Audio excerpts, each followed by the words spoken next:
Hello. It's a pleasure to have all of you back in the studio with us. Today, I will be interviewing Sister Denise from the Brahma Kumaris on a topic entitled Managing Paradox. Welcome back, Sister Denise. Thank you so much. Managing paradox. This is an issue for a lot of people because we are faced on a daily basis with so many polarities. And we also get pulled in many directions. Could you take us through what it means to manage differences in our lives so that we remain sane at the end of the day? I think one paradox that everybody has to deal with frequently is the opposition that goes on between the voice of your mind and the voice of your intellect. In your intellect, it's also your conscience. You know this is right, this is correct, this is proper, this is safe, this is not going to rock the boat, etc. Sometimes in your mind there may be waves of feelings which are directing you in a very different direction and which feel much more real than the colorless voice of the intellect. We need to balance these and manage these. In terms of the spiritual study that we do, the paradox that's first of all presented to us, which is designed to disturb you internally, is the paradox between the concept of free will and the concept of destiny. Generally speaking, people position themselves either everything is destined or everything is depending on your choice or your will. And we're looking in this series on karma, destiny, and choice at these dynamics. So the voice that comes into your mind will be influenced by karma, and it'll also be influenced by destiny. And then the voice that comes into your intellect is the voice of reason. Sometimes it's called the cold voice of reason. So you have also a paradox between the coldness of your awareness of rules and regulations and correct behavior and so on, following authorities and all of these types of things. But it may be absolutely contradictory to what's destined for you. You may be trained and educated in a certain way, but yet your being is a different way. You may have a scientific training, but you're really an artist. And so when you listen to one, you thwart the other. And this is where we have to be able to manage paradox, because managing paradox means that you give life and validity to both, and you have to reconcile them. And reconciling them involves shifting moment by moment so that each side of the paradox has its voice and has its say, and you create some third thing which is greater than the sum of the parts.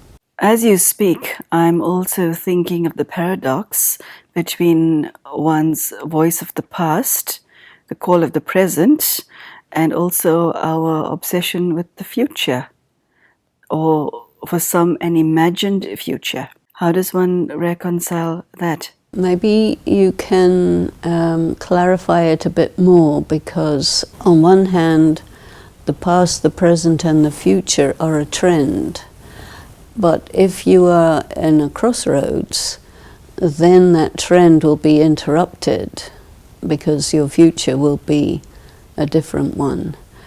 Some people have an idea about the future which doesn't take into consideration the past. Time is called an arrow, and the arrow has an energy, or the trajectory from the past will send you in that direction. The trajectory of the arrow from the past will keep you in that direction. And if something new happens to you, or you become aware of something new in the present, which demands that you shift the way you live your life, then there will be a contradiction. But that may be not necessarily a paradox. How you have been living up until that time, you're saying no to, because that's not taking you anywhere, and now you want to go in a different direction. So the past will act as a form of resistance and a block or an interference, and it will try to drag you back. And this is why you need clarity and determination. If your past is really not right, then you have to get past it. If your past is absolutely right, but your future is something very, very elevated, and your past was something ordinary, then that becomes a big paradox. For your future, you're opening up a part of yourself that you never knew existed. You might have suspected maybe that would be a nice idea, but you never really believed it. Maybe somebody says, you know, you have this capacity, this potential, and you say, nah, I'm just nothing, you know, and that's your past. But then something comes to activate that, and your past sense of self, of being nobody in particular, of being not particularly recognized, you have to dance with that, because you do have to reconcile that, okay, maybe I came from nothing, but it was always there. The potential was always there, so I have to run with it. You mentioned the term soul conscious in previous episodes. I'm thinking of the paradox of understanding and practicing the fact that one is a soul, and resistance from and needing the body at the same time. When you are soul conscious, what is an ideal relationship with one's body, and how does one manage the paradox of being soul conscious and living in a body that's pulling you towards itself at all moments in the day? You see, soul conscious means I am a soul in this body, and body conscious means I don't know I'm a soul living in this body. So being a soul in a body, you have to have a balance between doing what is the best for the soul and at the same time doing what is the best for the body. I think it's a matter of distinguishing between your higher purpose, your responsibility to not just your body, but your bodily circumstance, your relatives, your job, your house, all of the things you have to take care of. But it's a soul doing these things through the body. The thing that brings body consciousness in is when you are under the influence of the appetites of the body. That's body consciousness. But otherwise, you know, a soul in a body, that's a living human being. The problem is that when there's body consciousness, there's the lack of the power to do the right thing. And soul consciousness, you're connected with the source of spiritual power, and so you have the power to do the right thing, even if there's a huge energy coming from karma or from the past, which says, no, you have to do this. And the soul conscious person will say, I appreciate your position, but I'm doing this. Body conscious person can do nothing. Another paradox that comes to mind is that spirituality involves giving one's time and one's mind to God. And at the same time, we have earthly responsibilities. How does one balance that? One thing is contradictions. Contradictions and paradox are not the same thing. A contradiction is this doesn't fit with that, and so I have to choose one or the other. But paradox means you have to have both. And they're not really in opposition with each other. A contradiction is clearly in opposition with each other, and most people are dealing with contradictions. A paradox is maybe a little bit higher level, maybe a little bit more philosophical, because it requires you to think deeply to be able to have both of them coexist comfortably, and for you to understand that it's really not a contradiction. I think a lot of people, they just look at contradictions and call it paradox. But then there's a different level of paradox which might be the tricky one to deal with, because it's about your thinking. There's one very problematical paradox is your sense of identity. Not just only I'm a soul, everybody's a soul, no problem, but which soul am I? What kind of a soul am I? The way that you feel about yourself inside, when you start to understand what kind of a soul you are, is paradoxical, because you don't always have all of the internal equipment that you need to be who you really are, because it became eroded or corrupted or compromised. And so it is your real identity, but it's been damaged. And so you're not able to really be who you are because of that. And then you have to sort of embrace that and then transcend that. I think there may also be another kind of paradox, that you understand who you are. Few people who are very sensitive to what a soul is also understand who you are. So the world looks at you differently, and there is a tricky paradox that you have to deal with, that how the world looks at you is false. But you're so used to receiving that reflection from the world and considering it to be true and credible, and because you hear the messages so often from people that say, look, you know, the world is going to reflect you accurately, the camera never lies, this sort of thing. But you know that they're not. You have to know that they're not, while acting as if nothing's going on. There's very, very tricky types of paradoxes there, which can easily make you go nuts. When we did an episode in this series on relationships, you spoke of being loving and detached. There are individuals at home who were thinking, what on earth is that? Is that even possible? What is that? So I would like you to give more details on how you pull that off. And before you even get to that question, why is it necessary? I find that loving and detached is a balance, and maybe initially you can think of it as contradiction or a paradox, but to me it's essential for healthy relationship. Why? Because if you're loving and attached, then you're in big trouble. Which most of us are. That's why most of us are in big trouble.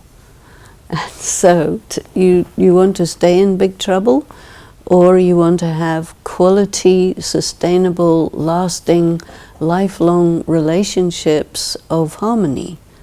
And you cannot have harmony as long as there's attachment.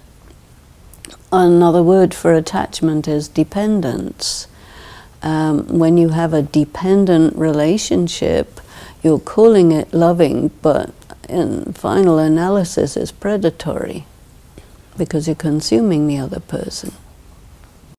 So loving and detached is that you have so much love within you that you can share.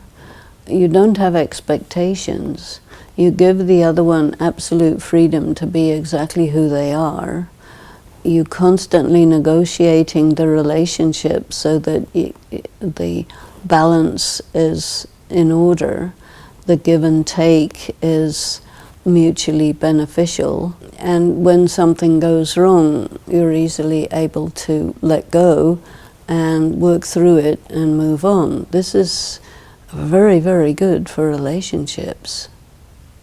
And people say it's impossible. It's possible. and very necessary. Is detachment not coldness? That's disassociation. And the difference between the two is? Disassociation means you cut off. Detachment means you feel everything totally, but you're not overwhelmed by it. That's a very interesting take on the definition. I've never heard those words before. Because otherwise, it's cruel. And spirituality is about kindness, not cruelty. Spirituality means authentic love, real love. Authentic love. I like that, authentic love. I think we should spend an episode talking about authentic love in the context of karma. But that's a conversation for another day. So coming back to paradoxes, we spoke earlier of the phenomena when somebody leads a spiritual life, he's going this way and the world is going that way. How does one live a spiritual life in this day and age with dignity?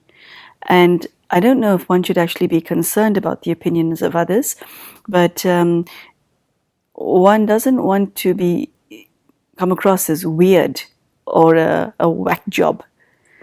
So how does one reconcile that? Well, I think if you're authentically, I'll use this word again, authentically spiritual, you don't impose it on anyone. Yeah, that's deep.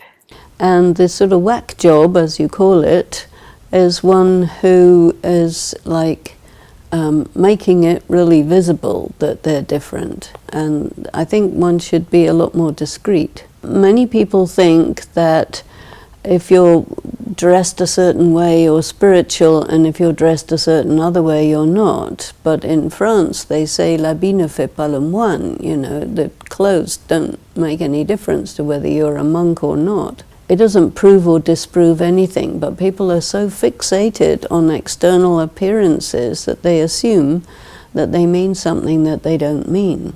And this is because people are not subtle and not sophisticated in their understanding about what makes a human being what.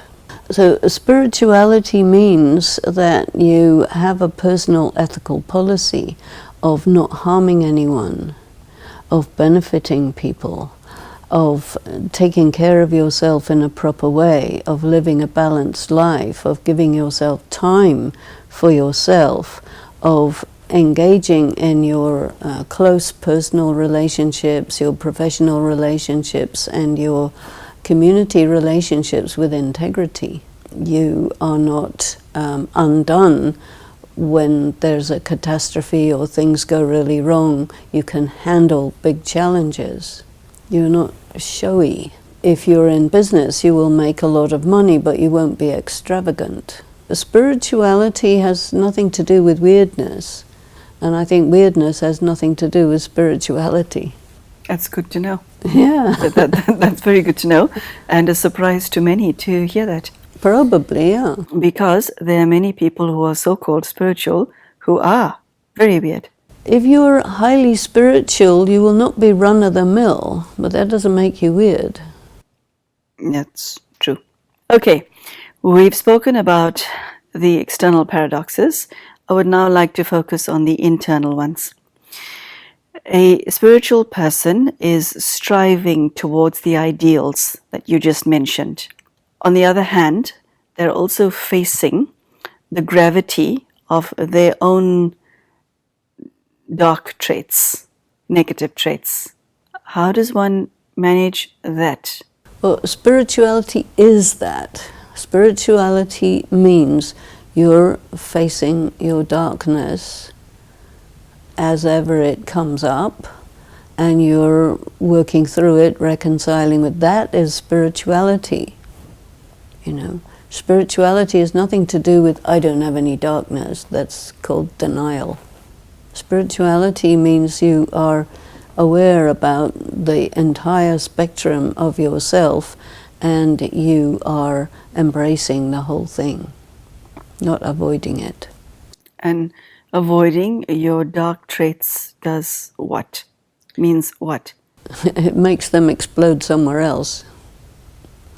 You know, you try and control a very big force, it's going to come out somewhere else. It's like a volcano with a number of different vents. It'll come out somewhere.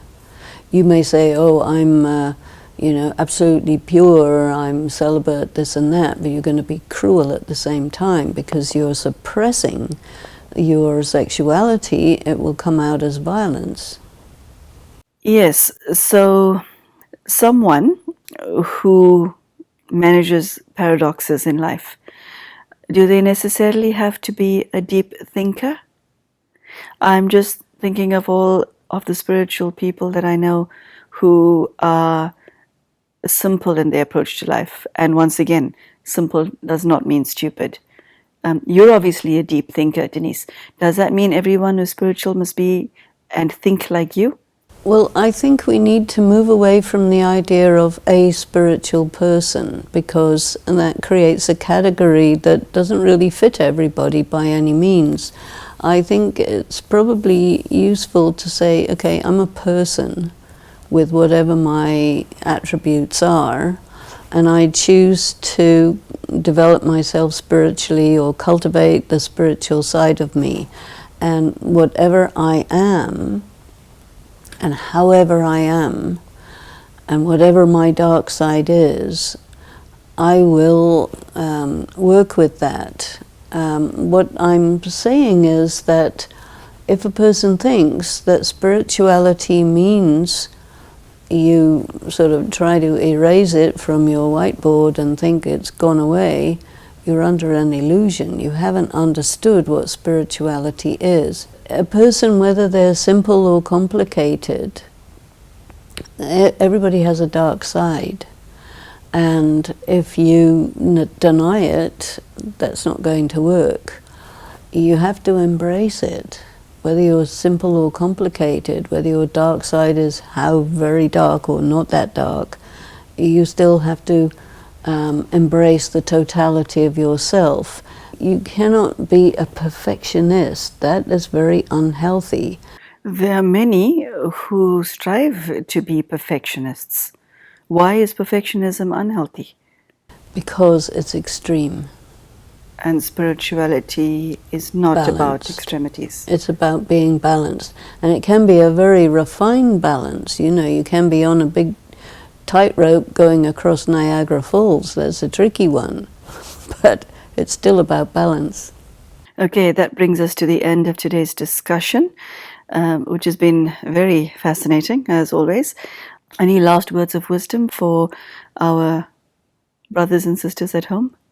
Yeah, I think what came out in this episode is that there's not just paradox, there's contradiction, there's denial, there's things that don't fit together, there's changes in the direction of your life, and so there's many things that don't fit together.